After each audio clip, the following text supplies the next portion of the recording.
Hello everyone, this is Gwydion. I wanted to show you, hopefully in a relatively short video, how I'm setting up the Darkest House on AlchemyRPG with the official module that was released from Alchemy.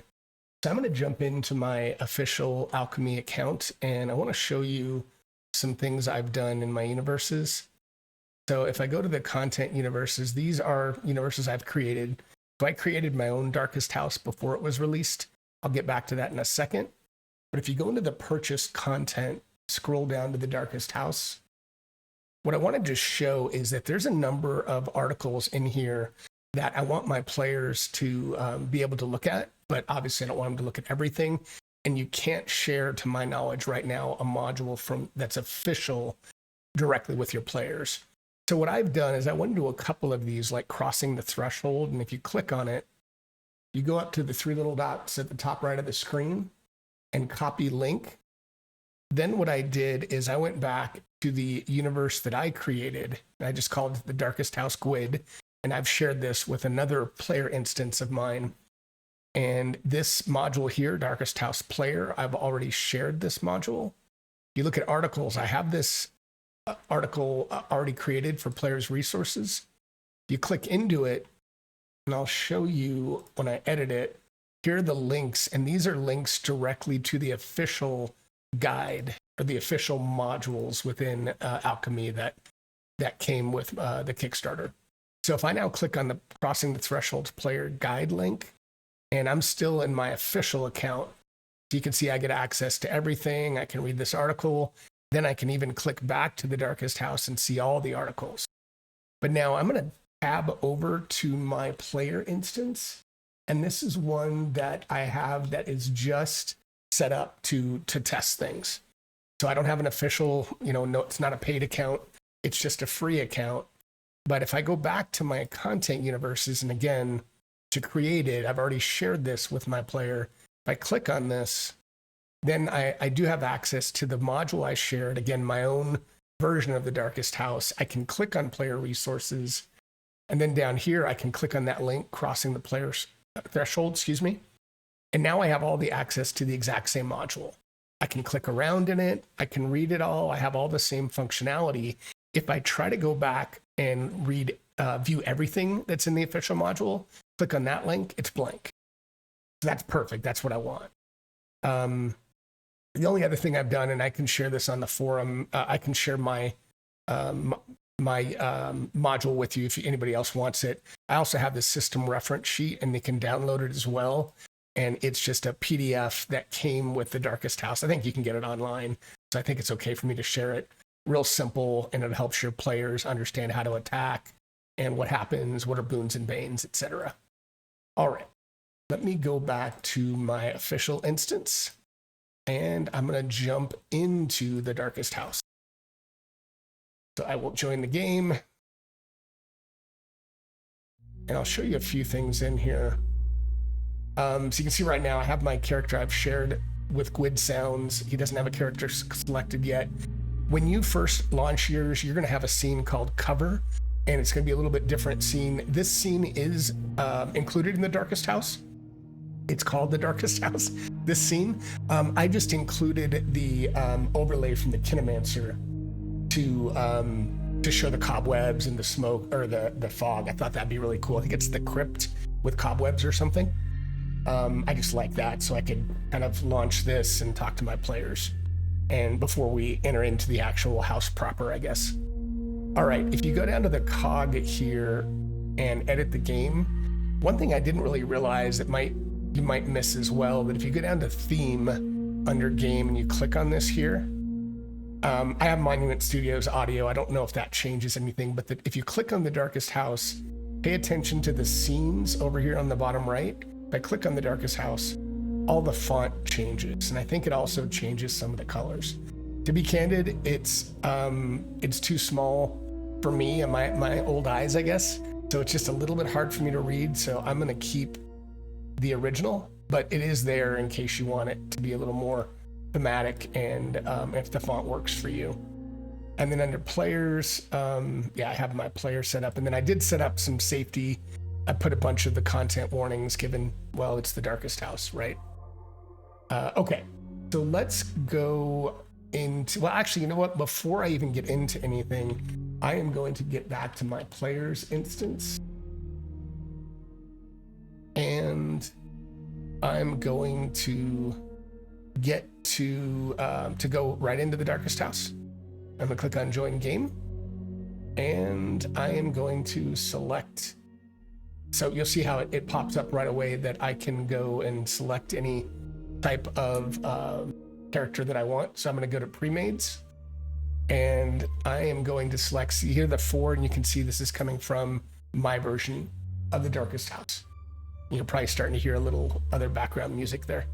So I'm going to click on the wizard because I want to showcase the wizard. And now that should pop up for you. All right.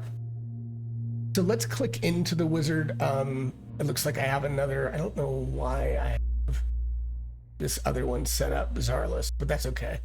We'll keep this guy here and we'll look at the wizard.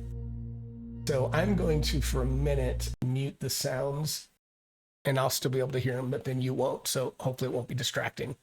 So if I click on edit for the wizard, you can see how I set him up. Basically, I set him up as level 5 elf wizard. So again, I'm doing my own conversion. You can do this how you want, but I included an overall rating so that my players know that in general, he's a rating 3 as it relates to the house rolls.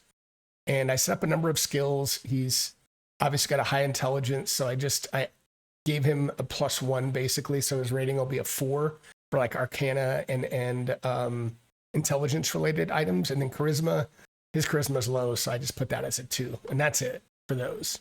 I added in a wand of the war mage, and I said, look, you get a boon on all spell attack rolls, arcane recovery, and dark vision.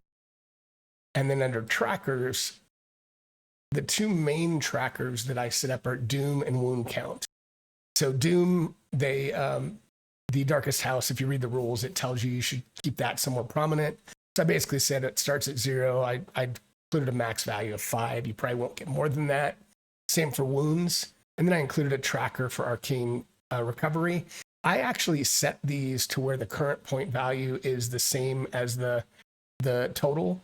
And I'll show you why in a minute. But then I also did spell slots that way. 1st level, 2nd level, 3rd level. Pretty straightforward. And then under actions, I created these die rolls. So I did a dice pool so that the entire roll shows up because that's important. And I'll show that off in a minute. Then the house die and then roll with boon. So if you click into the player roll, and you can see I have an icon from gameicons.net. This is a free resource. Encourage you to check that out. It's got like 4,000 icons. And then I included the roll and get out of this. And under equipment, I included spells. The way I did this, and again, do it how you want. I included a little free icon there, and then I called the spell name here. And then I either called it like cantrip or 1st level spell or what have you. Under quantity, I put the spell level. So cantrip is 0 for me. And that's pretty much it. So if you back out of this and you go back to your character, you can see over here, I've got my rolls. And then if I roll the normal player roll, then it's going to show both dice. And then it's going to show the total. I think it's lagging a bit just because I have so much open.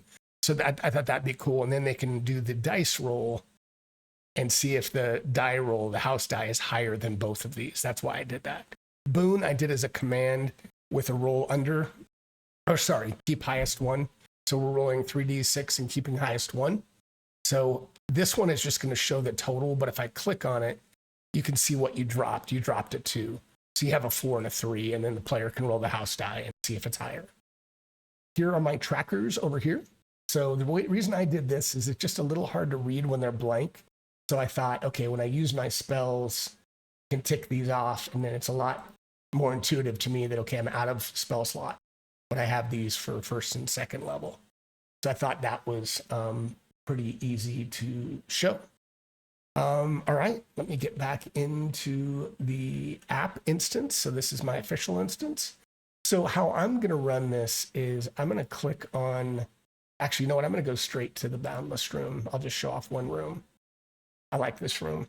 Sorry for the mini spoilers here.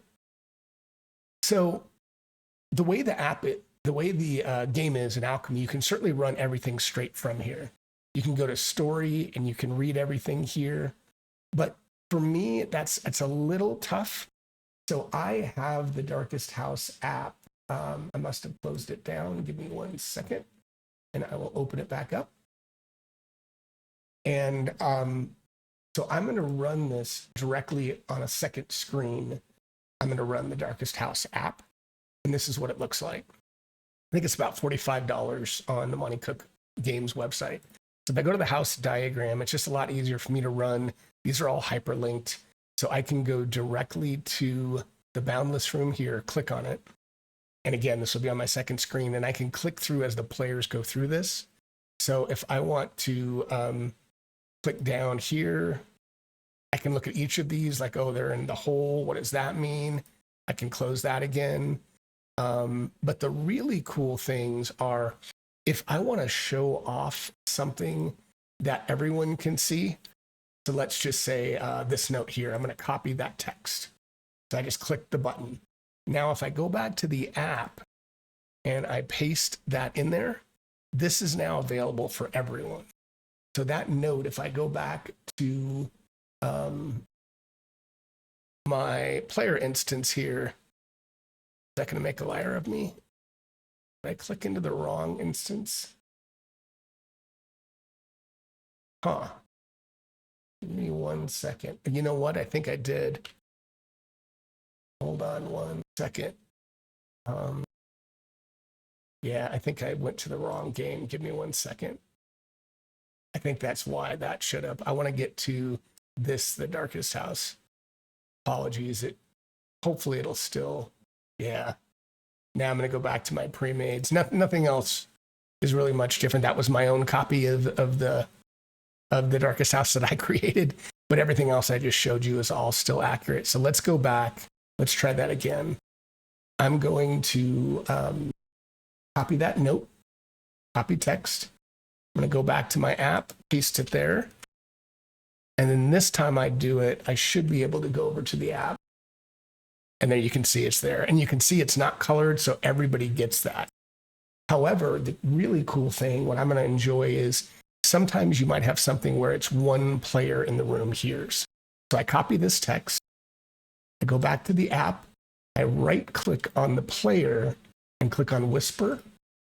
Then you can see it sets up a whisper, and I just control-paste that. Now that's gold, and it's showing that I'm only sending this to Gwydion, or the other player. So you can see here it shows up, but it shows that that's a private. I think that's super cool. So you can it's just really easy with this app to be able to share images. Like if I wanted to share, see if there's any other fun thing here. Go back to the living room for a second. Click on the living room. And then if I want to copy this for whatever reason, if there's another picture maybe, or actually let's go to this piece of paper. So now I can copy this link right here. I can go back over into the app, paste that link, and now the players can view this image. You can do that within the app too, and then there's handouts. So I could have found that same remnant if I click on handouts and I scroll down to find that remnant number 1, get where it is. See, I guess I could type it. I think I can. I don't know why I can't find that. Filter scenes. Maybe you can't filter handouts. I'm looking for it. There it is, remnant 1. So then you could view it and you could share it from here. And I like how this is all typed out. So you could do it here too. But I just think it's really easy to copy and paste. And then if I go back to my player view, boom, it's right there. They can view it. So that's it. That's how I'm going to be running the Darkest House. And I do have those pre-gens if you want to get an idea of how at least I created it. And if you liked it and you want to use those, you could, you can take those. I posted those in one of the threads on the forum. So hope that's helpful. And I hope to see you all when I run this game. Maybe you can be spectators and watch me run some players through the Darkest House. Until next time. Thanks, everybody.